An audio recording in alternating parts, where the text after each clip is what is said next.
ፕሬዝዳንት ሩቶ ለኢትዮጵያ ኦርቶዶክስ ተዋሕዶ ቤተክርስቲያን ግማሽ ሚሊዮን ብር ለገሱ። ይህ ሰላም ዴይሊ ነው። ወደ ዝርዝሩ አመራለሁ።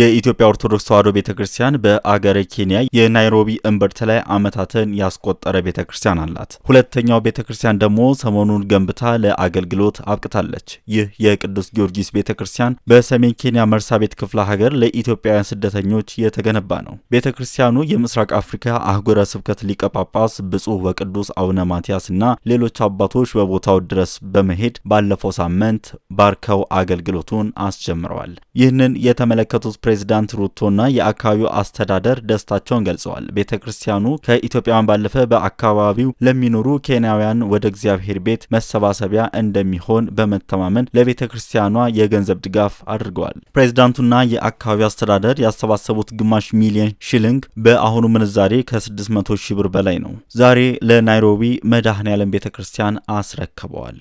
ኬንያ ከ10 በላይ አገራት የመጡ ስደተኞችን አቻችላ የምታኖር የምስራቅ አፍሪካ እንቁ ሀገር ነች።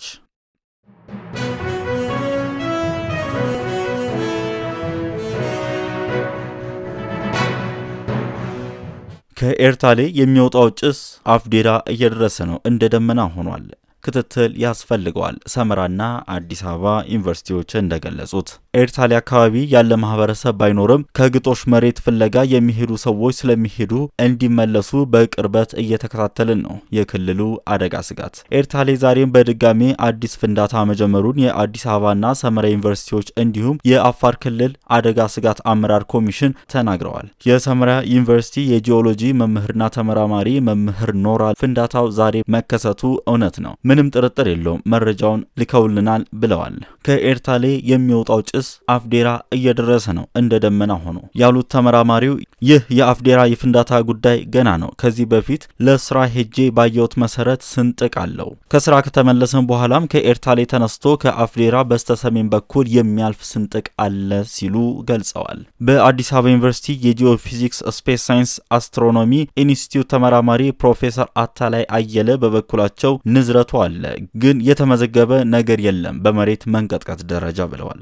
የኤርታሌና በአፍዴራ መካከል ፍንዳታውም ያለው ጭስ መሰል ነገር ተሰምቷል ብለዋል። የመሬት መንቀጥቀጥና ንዝረት ወይም ሞገድ እዚህ አዲስ አበባ መድረስ የሚችል የተመዘገበ ነገር የለም፣ ግን ክትትል ያስፈልጋል ያሉት ተመራማሪው የፈነዳው እሳተ ገሞራ ይሁን አይሁን ገና አልታወቀም፣ ግን የታፈነ እንፋሎት ሊሆን እንደሚችል አስረድተዋል። ጭስ ወደ ላይ ይወጣል፣ ድምጽም አለው። የአፍዴራ ሐይቅም በቅርበት አለ። ከእንፋሎት ጋር የተገናኘ የታመቀ ኃይል ነው የሚሆነው። በቀጣይ የምናየው ይሆናል ነው ያሉት። ከአፋር ክልል አደጋ ስጋት አመራር ኮሚሽን ስለ ጉዳዩ ማብራሪያ የሰጡት አቶ ማሄ ኤሊ ኤርታሌ አሁንም በአንድ በኩል ፍንዳታ አለው ያሉ መረጃዎችን እያጣራን ነው፣ በህዝቡ ላይ ምን አይነት ችግር ያመጣል የሚለውን ብለዋል። ፍንዳታ ካልሆነ በስተቀር እስካሁን ድረስ በህዝቡ እየደረሰ ጉዳት የለም ሲሉም ያከሉ ሲሆን ማህበረሰቡ ለአደጋ እንዳይጋለጥ ምን የቅድመ ዝግጅት ስራ ተሰርቷል የሚል ጥያቄ አቅርቦላቸዋል። የክልሉ አደጋ ስጋት በምላሹ ካሉት የወረዳ አመራሮች ጋር ሆነን እየተነጋገርን ያለንበት ሁኔታ አለ። ኤርታሌ አካባቢ ያለ ማህበረሰብ ባይኖርም ለግጦሽ መሬት ፍለጋ የሚሄዱ ሰዎች ስለሚኖሩ ወደ ግጦሽ የሄዱ ሰዎች እንዲመለሱ በቅርበት እየተከታተልን ነው ብለዋል። ፍንዳታ አለው። ማህበረሰቡ ያስከተለው ነገር ባይኖርም ለወደፊቱ ምን ያስከትላል የሚለው ደረጃዎች በቅርበት እየሰራንበት ነው ሲሉም አክለው አጽንኦት ሰጥተዋል። በፍንዳታው ምክንያት የህንድ አየር መንገዶች በረራዎች መሰረዛቸው ተገልጿል። በሰሜን ምስራቅ ኢትዮጵያ አፋር ክልል ኤርታሌ እሳተ ገሞራ አቅራቢያ የሚገኙ የሃይሊ ጉቢ እሳተ ገሞራ ከትላንት በስቲያ እሁድ ህዳር 14 2018 ዓ.ም ከሺህ ዓመታት በኋላ ለመጀመሪያ ጊዜ ከፍተኛ ፍንዳታ ማድረጉን ተከትሎ ዓለም አቀፍ የአየር ትራፊክ ከፍተኛ መስተጓጎል ገጥሞታል። ከፍንዳታው የወጣው አመዳማ ደመና በርካታ ሀገራትን ተሻግሮ የህንድ ሰማይን በመሸፈኑ የህንድ አየር መንገዶች የሆኑ ኤር ኢንዲያንና አካሳ አየር መንገዶች የበረራ ጉዟቸውን መሰረዛቸው ተነግሯል። የህንድ አየር መንገዶች ማክሰኞ ዕለት ባወጣው መግለጫ ከፍንዳታ የወጣው አመድ የአየር መንገዱን እንቅስቃሴ በማወኩ የተወሰኑ በረራዎች መሰረዛቸውን አስታውቀዋል።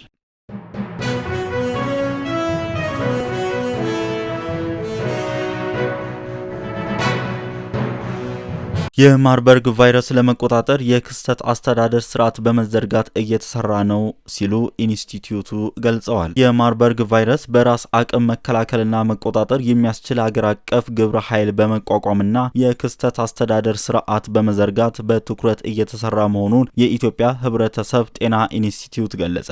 የኢንስቲትዩቱ ምክትል ዋና ዳይሬክተር ዶክተር መልካሙ አብቴ ለኢዜአ እንደገለጹት የማርበርግ ቫይረስ ከዚህ ቀደም በተለያዩ አገራት የተከሰተ መሆኑን ተናግረዋል። በአሁኑ ወቅት በደቡብ ኢትዮጵያ ክልል በጂንካ ከተማ የተከሰተው የማርበርግ ቫይረስ ከታማሚው ሰው ከሚወጣው ፈሳሽ ጋር በሚኖር ቀጥታ ንክኪ የሚተላለፍ መሆኑን አንስተዋል። በቫይረሱ የተያዙ ሰዎች ምልክቶች ትኩሳት፣ የሰውነት መቆረጣጠም፣ ደም መፍሰስ መሆናቸውን ጠቁሞ መሰል ምልክቶች የታዩበት ሰው ወደ ጤና ተቋም መሄድ እንደሚገባም አስገንዝበዋል። ቫይረሱ መከሰቱን ተከትሎ በጤና ሚኒስቴር ዶክተር መቅደስ ዳባ የሚመራ ሀገር አቀፍ ግብረ ኃይል መቋቋሙን ገልጸው ግብረ ኃይሉ በየቀኑ በሽታው ያለበትን ደረጃ በተመለከተ ግምገማ እያካሄደ እንደሚገኝም አብራርተዋል። በተጨማሪም ሀገር አቀፍ የክስተት አስተዳደር ስርዓት ተዘርግቶ የቅንጅትና የማስተባበር ስራ እየተከናወነ መሆኑን ጠቁመዋል። ከፍተኛ የባለሙያዎች ቡድን ተቋቁሞ የማከም ቅኝትና ልየታ የማድረግ ስራ እየተከናወነ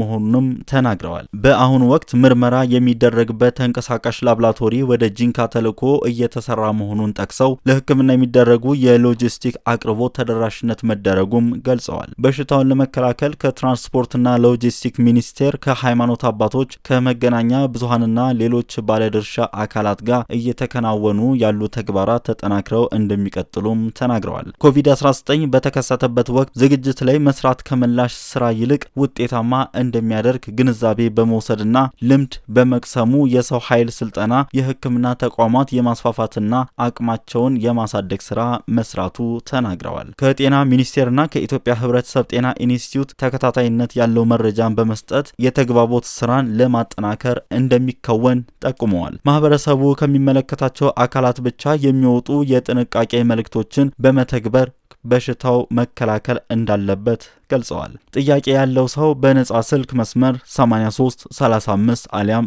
952 በመደወል በማንኛውም ሰዓት አስፈላጊውን መረጃ ማግኘት እንደሚችልም ነው የጠቆሙት። እስከ ትላንት ባለው መረጃ 10 ሰዎች በቫይረሱ መያዛቸው መረጋገጡን ጠቅሰው ከነዚህ መካከል 5ቱ በጤና ተቋም ሕክምና እየተከታተሉ መሆናቸው ገልጸዋል። ይህ ሰላም ዴይሊ ነው። ቸር ጊዜ